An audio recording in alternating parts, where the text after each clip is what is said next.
तो कुछ क्वेश्चंस मैंने कहा था कल जैसे ना एरर के करवा देता हूं मैं आप लोगों को, उसके बाद फिर नेक्स्ट टॉपिक स्टार्ट होगा। जैसे क्वेश्चन लिखा हुआ बेटा, इसको पढ़ो एक बार, आप लोग पढ़ो इसको। इसमें क्या लिख रखा है हमने, देखो। इसमें लिखा थी initial and final temperature of water as recorded by observer are. Initial temperature दे रखा है, इनिशियल टेम्परेचर वो है 40.6 plus minus 0.2 degree Celsius. Practice करेंगे कुछ ना क्वेश्चंस की, क्वेश्चन की प्रैक्टिस करेंगे तो कॉन्सेप्ट क्लियर हो जाएगा। और फाइनल टेम्परेचर दे रखा है 78.9 प्लस माइनस 0.3 डिग्री सेल्सियस, ये दिया हुआ है। मैं करवाऊंगा सोल्व, आप लिखते जाना क्वेश्चंस को, 10-12 क्वेश्चंस करवाऊंगा मैं। ये क्या होता है, calculate the rise in temperature with proper error limit. Right the calculate the rise in temperature, rise का मतलब चेंज इन टेम्परेचर। तो change in temperature, change in temperature का मतलब होता है final temperature minus initial temperature, final minus initial. तो वो होगा बेटे 78.9 माइनस 40.6। तो ये कितना बना बेटा, 38.3 डिग्री सेल्सियस, 38.3 डिग्री सेल्सियस। सारे क्वेश्चंस मैं सोल्व करूंगा, अपने ध्यान से पढ़ने हैं, कुछ कंसेप्ट भी बताऊंगा साथ साथ। तो ये तो होगा चेंज, बट इसने पूछा error limit, with error limit, with error limit. तो आपने सब्ट्रैक्शन की है, तो सब्ट्रैक्शन में एरर क्या होती है, सब्ट्रैक्शन में एरर मेरे ख्याल से प्लस माइनस दोनों की एरर का सम, एक है 0.2 एक है 0.3। तो एरर लिमिट होगी अपनी प्लस माइनस 0.5 डिग्री सेल्सियस। तो रिजल्ट क्या लिखेंगे फिर आप, रिजल्ट को लिखने का तरीका, रिजल्ट आप लिखेंगे 38.3 प्लस माइनस 0.5 डिग्री सेल्सियस, ये आपका रिजल्ट होगा बेटा इसमें। तो इस तरीके से आप इसका रिजल्ट लिख सकते हैं। हाँ, ये आपका पहला क्वेश्चन इस तरीके से आपने सोल्व किया। मैं कह रहा हूं कुछ 10-12 क्वेश्चंस करवा दूंगा मैं आपको, फिर ये पूरा टॉपिक हमारा कंप्लीट हो जाएगा, सारी टाइप इसमें कवर हो जाएंगी। उम्मीद करता हूं समझ में आया होगा, कोई मुश्किल नहीं है, सीधा सब्ट्रैक्शन का क्वेश्चन है। और मेन बात अपनी एरर से है कि एरर कैसे निकालते हैं, बस वहां पर हमने जोर देना एरर पर। ये देखो बेटे, ये कह रहा भाई the length and breadth of the rectangle, length और ब्रेड्थ दे रखी है। लेंथ दे रखी है, length is 5.7 plus minus 0.1 centimetre. Length and breadth, और ब्रेड्थ दे रखी है 3.4 प्लस माइनस 0.2 सेंटीमीटर। लेंथ और ब्रेड्थ दे रखी है। क्या पूछा वो स्टेटमेंट देख लो एक बार ध्यान से आप। ये calculate the area of rectangle with error limit, area of rectangle. अब मैं इसमें एक पॉइंट बताना चाह रहा हूं, देखो भाई, देखो एरिया तो होगा length into breadth, length into breadth, ये तो एरिया होगा। वो बना 5.7 इंटू 3.4, 5.7 इंटू 3.4। इसको मल्टीप्लाई करो एक बार आप, इसको मल्टीप्लाई करो, मल्टीप्लाई कर दो, आप भी करो मैं भी कर रहा हूं साथ साथ। इसको मल्टीप्लाई करो, मैं कैलकुलेटर से कर रहा हूं भाई, टाइम ताकि बच्चे, और आप खुद करो। 5.7 मल्टीप्लाइड बाय 3.4, और आंसर कह रहा है ये 19.38, 19.38। बट ये आंसर नहीं है 19.38, तो मल्टीप्लिकेशन है। पहला पॉइंट तो यही नोट करो जो मैं बताऊंगा आपको, अब जो बताऊंगा वो ध्यान से नोट करो भाई। इनकी मल्टीप्लिकेशन 19.38 आई, लेकिन मुझे सही तरीके से आंसर लिखना है, एक प्रॉपर मेथड कल मैंने सिखाया था कई सारे क्वेश्चंस में। जैसे दो चीज आपने मल्टीप्लाई की हैं, दो चीज मल्टीप्लाई की हैं, तो जब आप मल्टीप्लाई करते हो तो आपकी सिग्निफिकेंट फिगर आपके रिजल्ट में कितनी हो सकती है उसका ध्यान रखना होता है, नंबर ऑफ सिग्निफिकेंट फिगर का ध्यान रखना होता है। जैसे इसमें दो सिग्निफिकेंट फिगर हैं, इसमें भी दो सिग्निफिकेंट फिगर हैं, इसमें भी दो हैं, इसमें भी दो हैं। तो इसका मतलब आपके रिजल्ट में भी दो ही सिग्निफिकेंट फिगर हो सकती हैं, दो से ज्यादा सिग्निफिकेंट फिगर नहीं हो सकती। अभी तो चार है, रखनी कितनी है, दो, क्योंकि इनमें दो हैं तो इसमें भी दो ही आ सकती हैं, दो से ज्यादा नहीं हो सकती। इसका मतलब मुझे 3 को राउंड ऑफ करना पड़ेगा, और 3 को राउंड ऑफ करूंगा तो एरिया मुझे लिखना पड़ेगा 19 डेसिमल हटाएंगे, डेसिमल वाली वैल्यू, तो 19 सेंटीमीटर स्क्वायर, ये आंसर बनेगा भाई 19 सेंटीमीटर स्क्वायर। तो दो मुझे रखने थे इसमें। इसके बाद ये तो आ गई एरिया की वैल्यू, लेकिन इसमें एरर लिमिट भी बोला हुआ है, एरर लिमिट। अब इसका और ध्यान रख लेते हैं भाई एरर लिमिट का। तो एरर लिमिट देखो बेटा कैसे निकालूं, मल्टीप्लिकेशन का रूल बताया था मैंने, आप लोगों को याद होगा शायद। यहां delta A by A is equal to plus minus delta L by L plus delta B by B, ये है भैया। तो यहां से delta A by A equal to plus minus delta L by L 0.1 over 5.7 plus 0.2 over 3.4। एक तो ये solve करो, लेकिन देखो एक अब अगला पॉइंट जो मुझे मेन बताना है ना, वो ध्यान से सुनो एक बार, पहले सुनो फिर मैं आंसर के ऊपर जाऊंगा। अभी मैं कैलकुलेशन नहीं करा, पहले सुननी बात आपने ध्यान से। इसने कहा है right the result with proper error limit, with proper error limit. इसका मतलब क्या है बेटा, सुनो एक बार। देखो ये जो फॉर्मूला है, ये जो मैंने लिखा डेल्टा ए बाई ए, बेटा डेल्टा ए बाई ए ये जो वैल्यू है ना, ये है फ्रैक्शनल एरर। ये क्या है, फ्रैक्शनल एरर। बात को नोट करना है ध्यान से, ये फ्रैक्शनल एरर है। लेकिन अगर आपको चार ऑप्शन दे रखी हो, चार ऑप्शन दे रखी हो, फिर तो ठीक है, हमें देख के पता चल जाए कौन सी एरर की बात कर रहे हो। लेकिन अगर हमें आंसर वैसे निकालना हो और जैसे इसने बोला find the result with proper error limit, तो इसका मतलब आपको अगर एरर का नाम नहीं लिख रखा, अगर एरर का नाम नहीं लिख रखा, जैसे इसने बोला एरर लिमिट, एरर तो कई होती हैं, जैसे एक तो होती है एब्सोल्यूट एरर, एक होती है फ्रैक्शनल एरर, एक होती है परसेंटेज एरर। तो हमें कैसे पता भी कैसे कौन सी एरर लिखनी है, एरर लिमिट लिख दिया इसने उठा के, तो नाम तो लिखा नहीं। तो बेटा इसका पता है हमें क्या करना होता है, जब एरर लिमिट सीधा बोल दे और कुछ नाम ना लिखे और हमें पूरा आंसर निकालना हो, ऑप्शन ना दे रखी हो हमें चार, तो हमें आंसर एब्सोल्यूट एरर का निकालना होता है। हमें किसका आंसर निकालना होता है, एब्सोल्यूट एरर का आंसर निकालना होता है। तो यहां से आएगी फ्रैक्शनल एरर हमारे पास, यहां से क्या आएगी, फ्रैक्शनल एरर। हमें निकालनी कौन सी होती है, अगर कोई नाम ना दे रखा हो तो एब्सोल्यूट एरर। इसका मतलब मुझे आंसर चाहिएगा डेल्टा ए का। किसका आंसर चाहिए मुझे, डेल्टा ए का। तो ए में उधर ले जाऊं 0.1 ओवर 5.7 प्लस 0.2 ओवर 3.4 इंटू ए, इधर ले जाऊं मैं। अब यहां से डेल्टा ए निकालूंगा मैं, यहां से डेल्टा ए निकालूंगा मैं। अब वो देखो डेल्टा ए क्या बनेगी आपकी, फिर देखो भाई डेल्टा ए, इससे सोल्व करके देखो आप, प्लस माइनस। देखो अगर मैं देखूं, मैं एलसीएम लेता हूं एक बार, सुनो थोड़ा सा बड़ा लिखना पड़ेगा भाई मुझे, कहां लिखूं, जगह तो मेरे पास कम बच गई। इसको छोटा कर दूं, छोटा कैसे करते थे, था तो इसका तरीका छोटा करने का भी, छोटा करने का भी तरीका तो था। चलो मैं ऊपर वाली वैल्यू मिटा दूं, मैं कुछ कुछ पोर्शन ये लिख दूंगा, यही लिख देता हूं, एक मिनट रुकता हूं, यही लिखता हूं, थोड़ा सा इधर लिख देता हूं इसको। दिख रहा होगा मेरे ख्याल से, दिख तो रहा होगा ना बेटा, कट तो नहीं रहा ना। तो डेल्टा ए की वैल्यू मुझे निकालनी है, तो delta A is plus minus 0.1 into 3.4 plus 0.2 into 5.7, LCM बना इसका 5.7 इंटू 3.4 इंटू ए, इंटू ए भी था ना बार। अच्छा ये जो ए है और ये जो मल्टीपल है, ये कट जाएंगे भाई, ये ए और ये नीचे वाला मल्टीपल कट जाएगा। तो डेल्टा ए की वैल्यू क्या आई बेटे अपने पास, डेल्टा ए की वैल्यू प्लस माइनस, इनको मल्टीप्लाई करूं तो 0.34, इनको मल्टीप्लाई करूं तो बेटा इनको प्लस पॉइंट तो 2 होगा, 14, 10, 11, ये बना ना।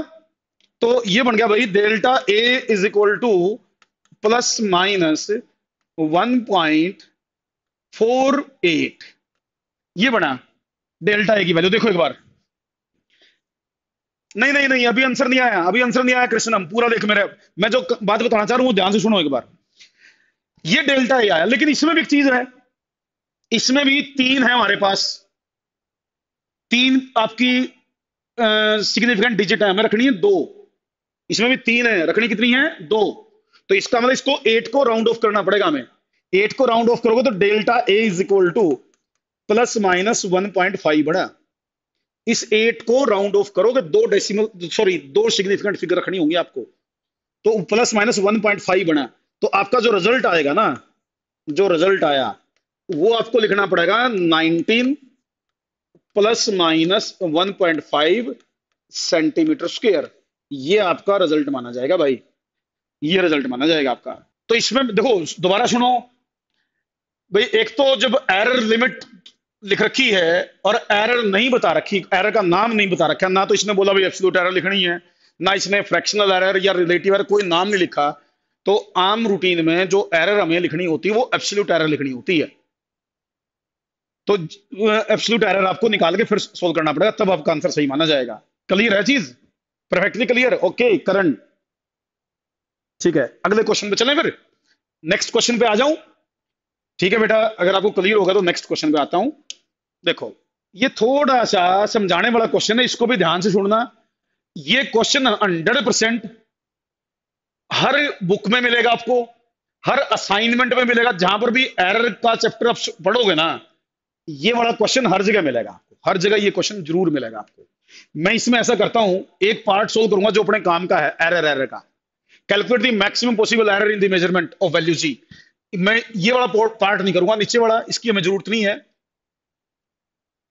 इस टाइम पर मैं केवल एरर तक अपने आप को सीमित रखूंगा। तो इस पार्ट को मत सोचना भाई क्या कर रहा हूं मैं केवल एरर की बात करूंगा। और ये मैं कह रहा हूं बहुत ही इंपॉर्टेंट क्वेश्चन है, किसी भी बुक को उठा के देखना, ये हर जगह मिलना है आपको, ये क्वेश्चन हर जगह मिलना है। तो इसको देख लेते हैं, इस क्वेश्चन को देख लेते हैं, क्या है ये, क्या कह रहा है। देखो ये कह रहा है भाई, in an experiment of simple pendulum. बेटा एक सिंपल पेंडुलम तो सबने देखा होगा, जैसे धागे से बांध के लटका दो तो इसको हिलाओ, तो सिंपल पेंडुलम का टाइम पीरियड होता है एक का। सिंपल पेंडुलम के टाइम पीरियड का एक फार्मूला है, वो फार्मूला ये होता है T is equal to 2 pi under root L over G। ये फार्मूला होता है सिंपल पेंडुलम के टाइम पीरियड का, ये फार्मूला होता है। बच्चा सोचेगा ये कहां से आया, बेटा इसकी डेरिवेशन है, चिंता मत करो, ऑसिलेशन का चैप्टर हम पढ़ेंगे, वहां ये टाइम पीरियड का फार्मूला आएगा।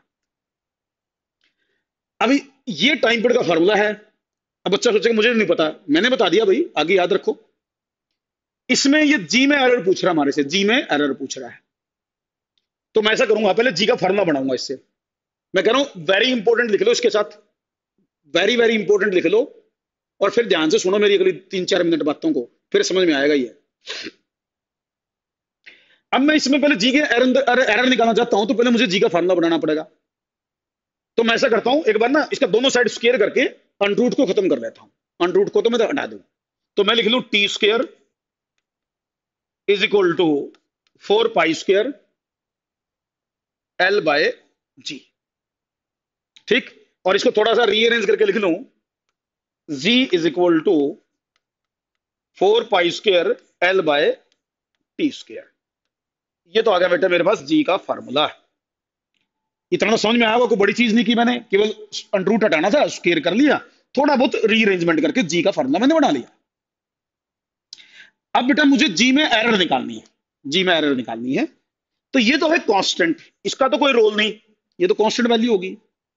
तो जी में error delta G by ji, delta G by जी, देखो आप खुद देखो, एल की क्या पावर है, एल की पावर 1 है, तो डेल्टा एल बाई एल, इसकी पावर तो होगी 1। टी की पावर कितनी है 2, टी की पावर 2 है, तो ये होगा 2 into delta T by T. ठीक, ये जी की एरर का फार्मूला बन गया। अब स्टेटमेंट को पढ़ो आप, उसके अंदर बहुत सारी इंफॉर्मेशन दी गिवन है। इसने क्या कर रखा है, लेंथ है 100 सेंटीमीटर, लेंथ 100 सेंटीमीटर, तो एल तो है मेरे पास 100 सेंटीमीटर एल है। Least count, least count, metre scale की लिस्ट काउंट दे रखी है, ये मैंने आपको बताया था, least count maximum possible error होती है। तो डेल्टा एल होगी बेटे plus minus 0.1 centimetre, delta L भी आ गई। Least count of stop watch की लिस्ट काउंट, तो टाइम के अंदर एरर होगी प्लस माइनस 0.1 सेकेंड, टाइम के अंदर error plus minus 0.1 second. Total time of 50 oscillations वो होगा भाई 50 सेकेंड, वो लिख रखा है 50 सेकेंड टोटल टाइम। ये सारी वैल्यू इसमें पुट कर दो, ये सारी वैल्यू इसमें पुट कर दो, तो delta G by G is equal to plus minus 0.1/100 plus 2 into 0.1/50। इसको सोल्व करो, देखो क्या आंसर आया। अच्छा ऐसा कर दूं, पर परसेंटेज एरर पूछी ना तो 100 से भी मल्टीप्लाई कर ही लेता हूं, 100 से भी मैं मल्टीप्लाई कर ही लेता हूं, क्योंकि इसने परसेंटेज एरर हमसे पूछी है। देखो बेटा, मैं जब 100 से मल्टीप्लाई करूंगा, खुद सोचो आप, 100 से जब मल्टीप्लाई करोगे तो यहां बचेगा 0.1, यहां तो 0.1 बचेगा, यहां क्या बचेगा भाई, देखो एक बार, मेरे ख्याल से 0.4 बचेगा, 0.4 बचेगा। यहां 100 से मल्टीप्लाई करोगे तो देखो एक बार आप ध्यान से, तो इसका मतलब परसेंटेज एरर कितनी आई, प्लस माइनस 0.5% आई, प्लस माइनस 0.5%। अब देखो क्या ये आंसर ठीक है आपका, ये क्वेश्चन समझ में आया? अरे क्लियर हुआ बेटे, बोलो समझ में आया कि नहीं आया, ये बताओ मेरे को एक बार। मैंने इसके साथ वेरी इंपॉर्टेंट लिखवाया है, वेरी इंपॉर्टेंट लिखवाया है, तो इसका मतलब मुझे ध्यान रखना पड़ेगा कि समझ में आया कि नहीं आया। मैंने ये क्वेश्चन कुछ चीजें पूरी तरह एक्सप्लेन किए बगैर कर दिया, आपको आसान तरीके से समझाने के लिए, आंसर निकालने के लिए मैंने ये क्वेश्चन कर दिया, और आपका आंसर सही आ गया, आंसर में कोई दिक्कत नहीं है। लेकिन इसमें मैंने एक छोटी सी बात आपको समझाई नहीं, अब उसको ध्यान से सुनना। मैं चाहता तो ना भी बताता तो भी काम चल गया था मेरा, आपका आंसर तो निकल ही गया है, आंसर तो यही है इसका। लेकिन मेरा मन नहीं मान रहा कि वो बात ना बताऊं, क्योंकि कंसेप्चुअल बात है वो, और मैंने वो इस डेरिवेशन के दौरान आपको नहीं बताई, क्योंकि आंसर निकालने के लिए उसकी जरूरत नहीं है, आंसर तो ये निकल गया आपका, कोई दिक्कत नहीं है। लेकिन इसमें इसको कंसेप्चुअली कोई होगा ना, कंसेप्चुअली इसको देखेगा तो इसमें गड़बड़ है, आंसर में गड़बड़ नहीं है, आंसर यही आएगा, आपको पता भी नहीं चला क्या है। लेकिन मुझे तो पता है ना जो टीचर, तो कि भाई इसको और अच्छी तरीके से बताना चाहिए था मुझे, कुछ चीजें और थी इसमें। लेकिन बुक्स में भी ऐसे किया होता है, आंसर निकाल देते हैं वो, ठीक है बच्चा खुश कि आगे समझ में आ गया। लेकिन मैंने शुरू में लिखवाया बहुत इंपॉर्टेंट है, तो भाई रिस्क तो मैं ले नहीं सकता, तो इसमें एक कंसेप्चुअल बात बताऊंगा आपको मैं, वो ध्यान से सुनना आप। अब इसमें एक चीज देखो आप, ये क्या है, ये क्या है, the time period measured was 50 second for 25 oscillations. देखो ये ठीक है, पहले तो ये मैं जो बात बता रहा हूं ना उसको ध्यान से सुनना। अब जो मैं बात बता रहा हूं उसको ध्यान से सुनना भाई, आप ध्यान से सुनना मेरी बात को, कंसेप्चुअल बात बता रहा हूं मैं, आप तो आपने पकड़ी नहीं वो बात, लेकिन मुझे तो पता है ना। ये क्या है, ये है time period of one oscillation, this is time period of one oscillation, एक ऑसिलेशन का टाइम पीरियड है यो।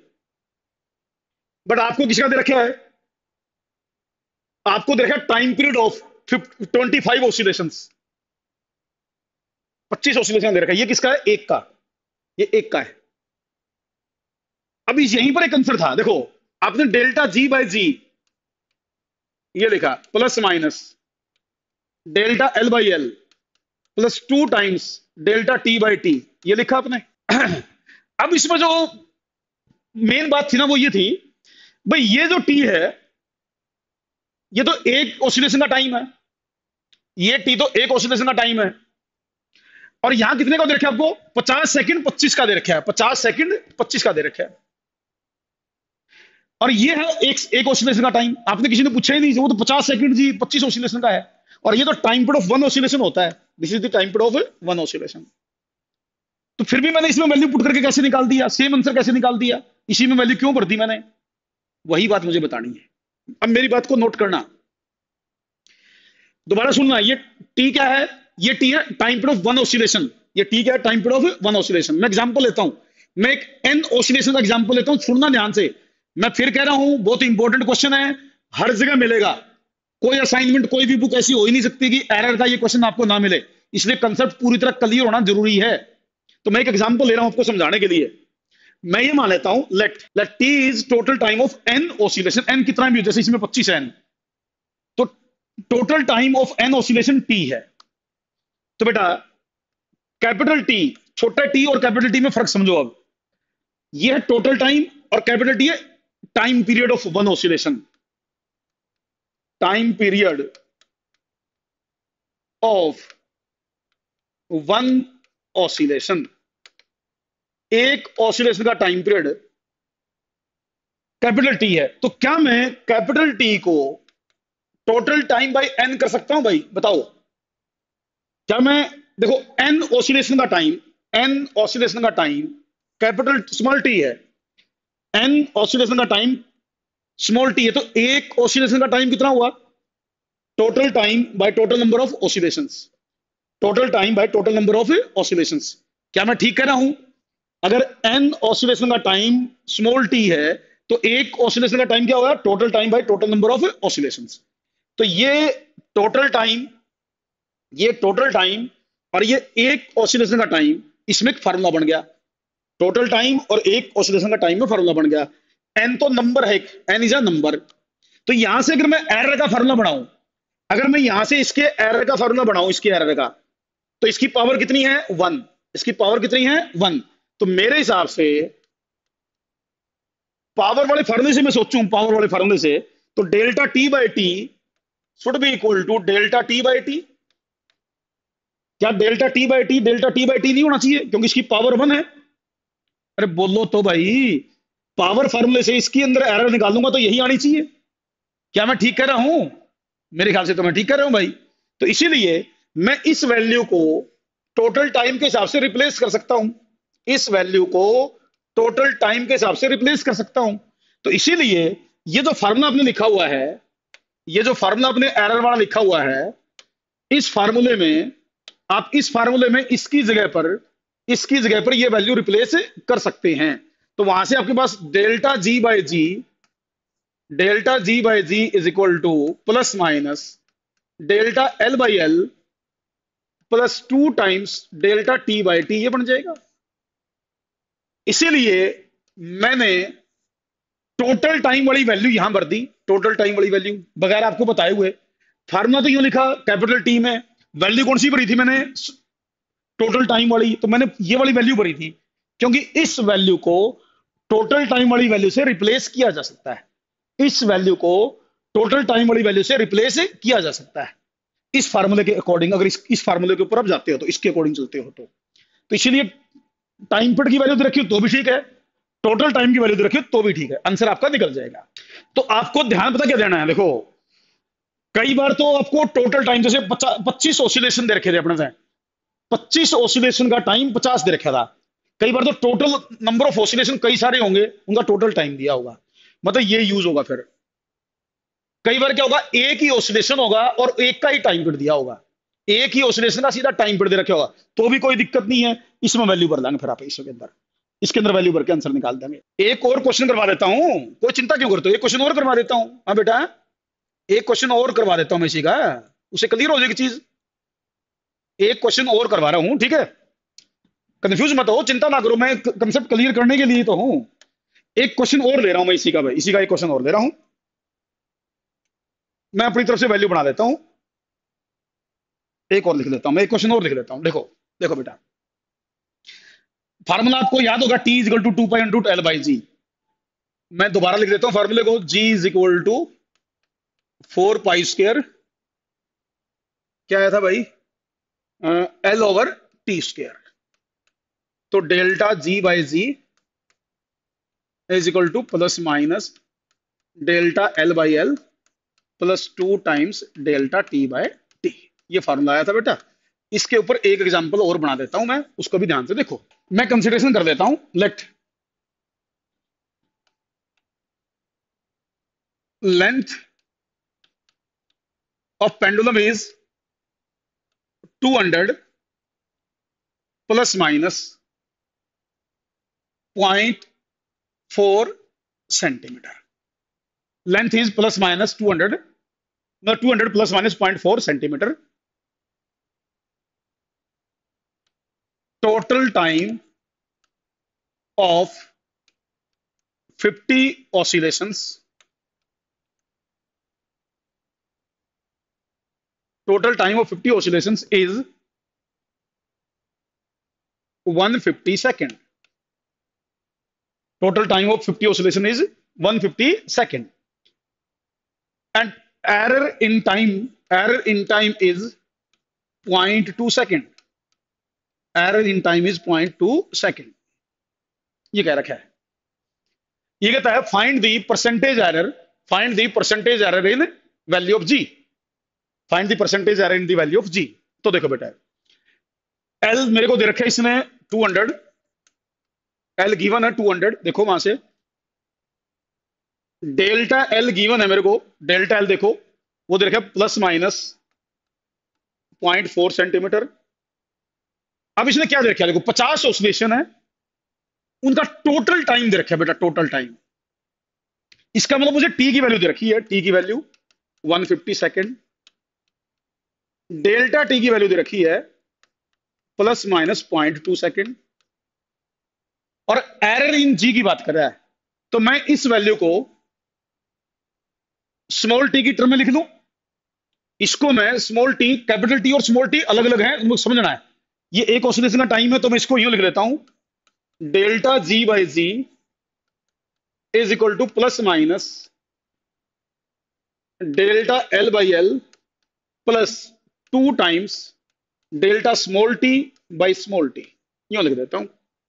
अब इसमें वैल्यू पुट कर देता हूं, तो यहां से मेरे पास आंसर आएगा बेटा plus minus 0.4 by 200 plus 2 times 0.2 over 150।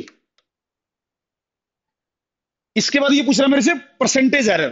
Percentage error के लिए 100 से मुझे मल्टीप्लाई करना पड़ेगा, इसको 100 से भी मैं मल्टीप्लाई कर लेता हूं इसको। तो बेटा delta ji by G into 100 equal to plus minus, थोड़ा छोटा लिख रहा हूं भाई, जगह कम बची है वहां, 100 से मैं मल्टीप्लाई कर रहा हूं, तो 0.4 बाई 2 100 से मल्टीप्लाई करने के बाद प्लस 0.4 इंटू 10 बाई 15। इसको देखना मैं सोल्व करके, थोड़ी जगह कम बच रही मेरी, प्लस माइनस 0.2 प्लस 4 बाय 15, मेरे ख्याल से ये बचा भाई। देखो सोल्व करना, एक बार आप खुद सोल्व करो बेटा। एलसीएम 15 आएगा, 3 प्लस 4, ये है ना भाई 3 प्लस 4, तो प्लस माइनस 7 बाय 15%। देखो एक बार, plus minus 7 by 15%। Approximate answer देखो बेटा, ना ना ना ना ना, मेथड समझ में आया होगा मेरे ख्याल से, तो उम्मीद करता हूं आपको मेथड समझ में आया होगा। आसान है, कोई ज्यादा मुश्किल नहीं है, लेकिन प्रैक्टिस की बात है। तो ये आपके पास आंसर आया। इस तरीके से क्वेश्चन सोल्व करने होते हैं, बहुत इंपॉर्टेंट क्वेश्चन है, बहुत हर जगह मैंने कहा मिलेगा, 2-3 बार पेपर में भी आ लिया है, उसमें निट में और आईआईटी मेंस में भी आ लिया है क्वेश्चन, सेम क्वेश्चन। चलो नाउ क्लियर, फुली क्लियर, चलो भाई फुली क्लियर होना चाहिए। नेक्स्ट क्वेश्चन पर आते हैं, अब नेक्स्ट क्वेश्चन पे चलते हैं। चलो इसको देखो एक बार ना, इस क्वेश्चन को देखो, अब इस पर चलते हैं, क्या कह रहा है देखो एक बार।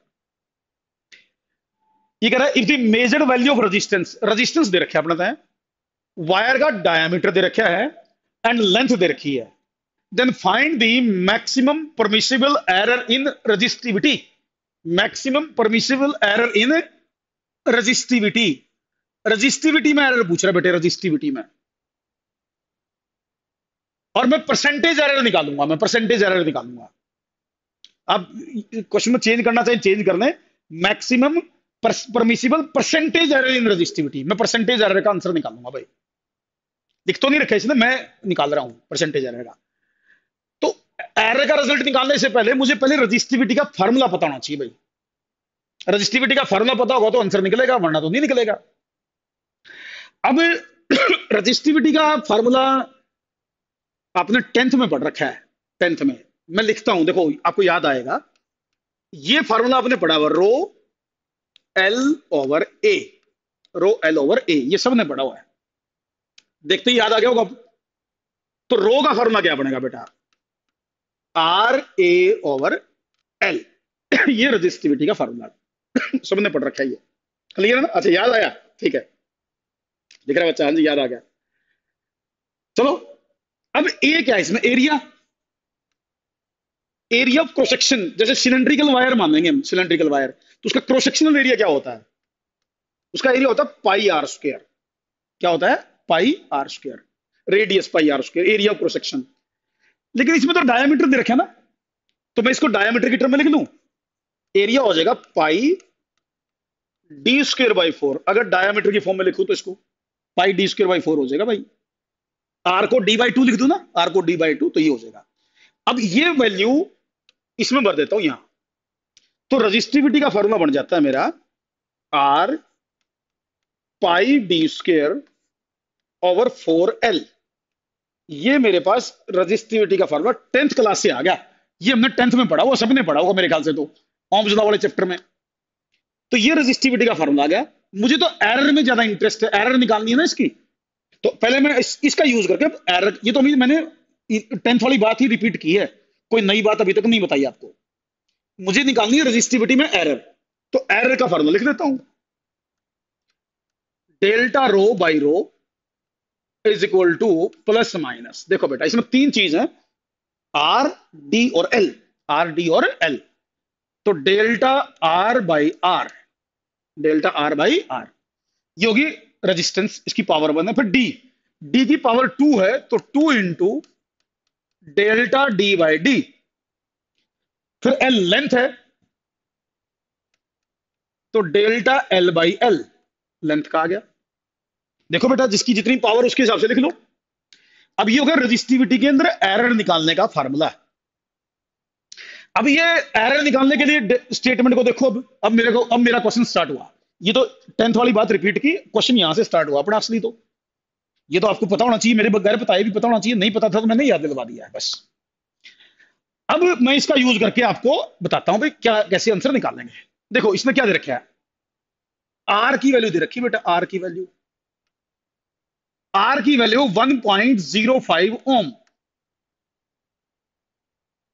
अब मेरे को आर चाहिए और डेल्टा आर चाहिए, डेल्टा आर। अब जो मैं बात बताने जा रहा हूं वो बहुत ही इंपॉर्टेंट है, ध्यान से सुनो। अब ध्यान से सुनो, अब अगली बात जो बताना चाह रहा हूं, देखो पूरी स्टेटमेंट में कहीं आपको delta R, error in resistance दिखाई नहीं दे रही, एरर इन डायमीटर भी दिखाई नहीं दे रही, डायमीटर में भी एरर डायरेक्ट नहीं लिख रखी इसमें, ना ही एरर इन लेंथ आपको दिख रही होगी कहीं पर भी। लेकिन मैं कह रहा हूं दिख नहीं रही, इसका मतलब ये नहीं कि दे नहीं रखी, दे तो रखी है लेकिन डायरेक्ट नहीं लिख रखी उसने, error in resistance, error in diameter, error in length. लेकिन स्टेटमेंट को अगर मैं ध्यान से पढ़ूंगा, मेरा कंसेप्ट क्लियर होगा, तो मैं इसमें बता दूंगा एरर इन रेजिस्टेंस कैसे निकालूंगा, एरर इन रेजिस्टेंस या error in diameter, error in length. अब ध्यान से सुनना कैसे बताऊंगा मैं। बेटा ये जो वैल्यू लिख रखी है ना, इसी में एरर की इंफॉर्मेशन भी छिपी हुई है, इसी के अंदर एरर की इंफॉर्मेशन है, अगर हमें कॉन्सेप्ट क्लियर हो तो। जैसे इसमें डेसिमल के दो प्लेसेस दे रखे हैं ना, सुनना मेरी बात को, अब ध्यान से सुनना। डेसिमल के जो प्लेसेस है ना, उसको देख के मुझे लिस्ट काउंट या एरर का पता चलेगा। डेसिमल प्लेसेस से मैं निकालूंगा एरर। कैसे भाई, क्या तरीका उसका? उसका तरीका ये है बेटा, डेसिमल के जितने भी प्लेस है ना, जितने भी प्लेस हैं उसके हिसाब से आपकी एरर आ जाए। कैसे? आप पहले तो डेसिमल प्लेसेस के हिसाब से पॉइंट लगाओ, डेसिमल प्लेस के हिसाब से पॉइंट लगाओ, डेसिमल लगा लिया। उसके बाद जैसे लास्ट डेसिमल प्लेस है ना, लास्ट डेसिमल प्लेस, इसकी जगह 1 लिखो, इसकी जगह 1, और जितने ऊपर प्लेस बच के उसके हिसाब से 0 लिखते जाओ, 0 लिखते जाओ। दोबारा सुनो, डेसिमल प्लेस 2 है तो एक 0 लिख दो, लास्ट में 1 लिख दो। जितने भी डेसिमल प्लेसेस है ना, उसमें डेसिमल लगाया, फिर इसकी जगह 0 लिखा और इसकी जगह 1 लिखा, तो ये एरर इन रेजिस्टेंस आ जाएगी। ये होगी list count, basically list count है इंस्ट्रूमेंट की, और यही एरर हो जाएगी। जैसे रेजिस्टेंस वाले में डेसिमल प्लेस 2 थे, तो सेकंड प्लेस की जगह 1 लिखा और उसके बाद 0 लगा के जितने डेसिमल प्लेस बच गए उसकी जगह 0 लिखा और डॉट लगा दिया। नहीं आया समझ में? डायमीटर मोर देख लो, डायमीटर से और क्लियर होगी। देखो एक बार डायमीटर देखे 0.60 mm, डेल्टा डी निकालना मुझे, तो जो भी लास्ट डेसिमल प्लेस है ना, जो भी लास्ट डेसिमल प्लेस है उसकी जगह 1 लिखो, यहां, उसके बाद जितने डेसिमल प्लेस बच गए जीरो लिखो, एक ही बच गया फिर डॉट लगा दो। ये होगी error in diameter, error in diameter. ये बेसिकली लिस्ट काउंट है, इसी को एरर मानेंगे फिर आप। ऐसी लेंथ में देखो, लेंथ में लेंथ होगी 75.3 सेंटीमीटर, 75.3 सेंटीमीटर। इसमें एक ही डेसिमल प्लेस है, तो बेटा एक ही डेसिमल प्लेस है ना, तो उसकी जगह 1 लिखो। कोई एक ही डेसिमल प्लेस है और तो कोई है नहीं डेसिमल प्लेस, सीधा डॉट लगा दो, फिर सीधा डेसिमल लगा दो। और ये होगी एरर इन लेंथ। तो ये इस तरीके से डेसिमल प्लेसेस अगर हमें पता है तो उससे हमें लिस्ट काउंट का पता चलेगा, और लिस्ट काउंट से फिर हम एरर बता देंगे, लिस्ट काउंट से एरर बता देंगे। हाँ, डेसिमल प्लेसेस से पता चल जाएगा बेटा हमें।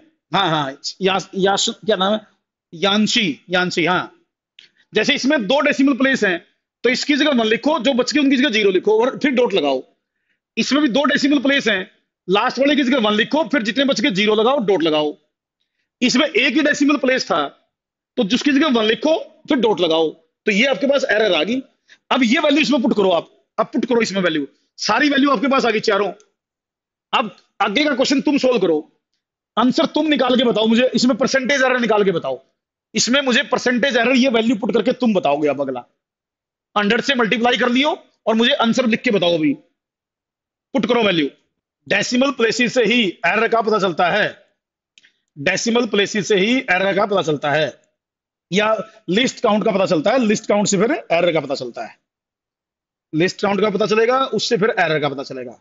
मैंने ये एग्जांपल इसीलिए तो लिया है कि कई बार एरर डायरेक्ट नहीं दी होती, तो आपको एरर ना दे रखी हो बेटे, how we can calculate the error from the given value. ये एग्जांपल लेने के पीछे पर्पज ये था बेटा मेरा, ताकि हम वैल्यू को देख के, डेसिमल प्लेसेस को देख के लिस्ट काउंट का पता कर लें, और लिस्ट काउंट से फिर एरर पता थे। ठीक है, यस आओ बेटा, एमएम में हो चाहे सेंटीमीटर में, रेशो है ना, वो तो कट जाएगी। यस, देख बेटा, ऊपर और नीचे एरर और नीचे वैल्यू उसकी यूनिट तो कट जाएंगी बेटा, कोई फर्क नहीं पड़ेगा। सर, तो how can we say confidently that our least count is correct? मैं बताऊंगा ना बेटे, वो तो मैं एक एग्जांपल और ले लेता हूं, मैं जर्नल एग्जांपल लेता हूं भी। वैल्यू को देख के, वैल्यू को देख के how we can calculate, value को देख के हम लिस्ट काउंट कैसे बताएं। मैं ये एक इसी चीज का एग्जांपल पूछ रहे हैं सर कि दोबारा बता दो एक बार इसको, कोई बात नहीं, देखो मैं बताता हूं।